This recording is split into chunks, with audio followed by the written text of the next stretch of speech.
50 years ago, Dr. Martin Luther King Jr. led a march on Washington, D.C. It's where he delivered the powerful words, "I have a dream," to a crowd of 250,000 people. And now history will be made again. And people from all over the country are heading to our nation's capital to commemorate the occasion and witness the special events that are planned. Right here in Cleveland, groups are boarding buses, revving to go. Newschannel 5's Kristen Volk joins us live with one of those groups. Kristen?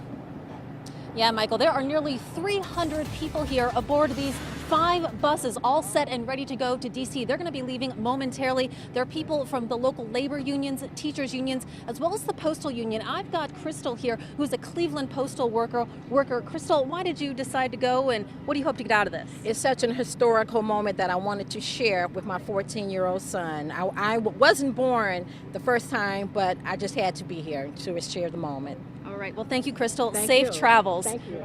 And Crystal is just one, as I said, of hundreds of people who are getting on these buses and heading to D.C. tonight. One of them actually includes a Maple Heights resident who worked for Dr. Martin Luther King Jr. He shared his story fondly with me tonight.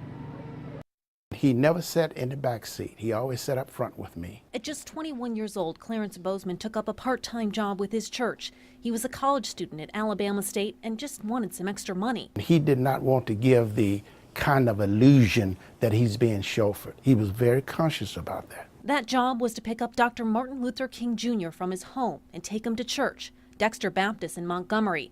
It's where the Reverend preached, and it's how this Maple Heights resident made $6 every Sunday for 2 years. I never thought that that was a big deal, working with him. To Dr. King, Clarence was always Dr. Bozeman. To Bozeman, it was always Dr. King.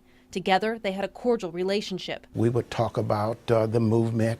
We would talk about race relations. And now Bozeman, who's a retired principal from Shaw High School in East Cleveland, will be celebrating and remembering his boss in Washington, D.C. tomorrow. I'm just full of anticipation, and I'm on a euphoric high because I really want to participate. Because 50 years ago, here in the nation's capital, Dr. King gave that famous, timeless, "I have a dream" speech. I hope that I can bring back a thorough knowledge of and a rejuvenation of the commitment that all of us should have to carry out the legacy of Dr. King.